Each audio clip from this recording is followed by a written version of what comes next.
I think a really important step when you're working in any organization is to build trust with the people that you're working with, and I think there's a number of ways you can do that. A really simple way is to show up and show your commitment and find ways to go above and beyond in the work that you're doing. I think it shows that you really care about a mutual benefit and reciprocity in the relationship. I think also looking out for the people that you're working with as well, and making sure that you're supporting them and finding ways to, for example, alleviate their workload if they're having a really difficult week, if you can, and you have the capacity to take on other work. I think those are some of the things that you can do to build trust. Another thing is making sure you try to understand the perspectives of your community partner on the issue that you're working on, and trying to ask questions and showing a willingness to learn in the environment that you're in, I think is a great way to build that relationship.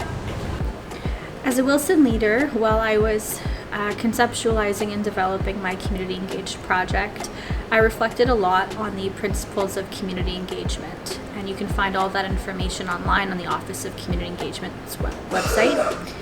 I also spent a lot of time thinking about what problem or issue I was trying to solve. Because the project wasn't just about me and it wasn't just a deliverable for the Wilson Leader program, but I really wanted the project to have an impact on a community that I really cared about.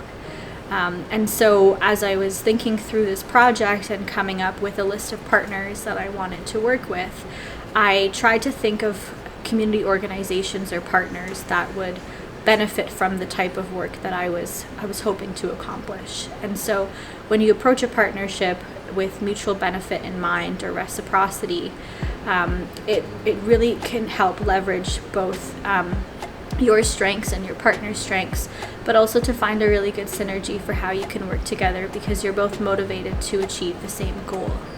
And so with my Wilson Leader project that I had developed, the goal was for the partners to be involved in conceptualizing and in developing the project. So I wanted them to have the opportunity to be involved in decision making and to be someone who could steer the project as well. I didn't want it to be my project, I wanted it to be our project.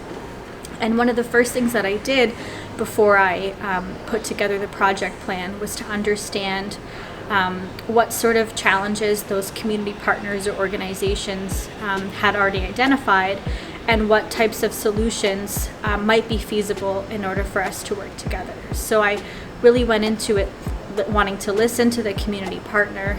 I didn't want to replicate any work that had already been done or that had not been successful, and I tried to come to the table with some potential ideas or solutions that would address a problem that they had identified, but also one that I was interested in helping to solve as well.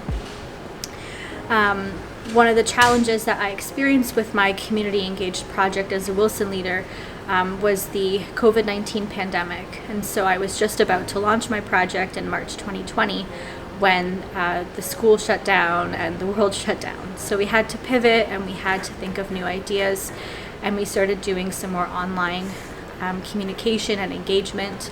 And now, 2 years later, things are starting to open up again in terms of having in-person activities. So we'll be coming back to the table to rethink how that program could be adapted and serving now in post-pandemic.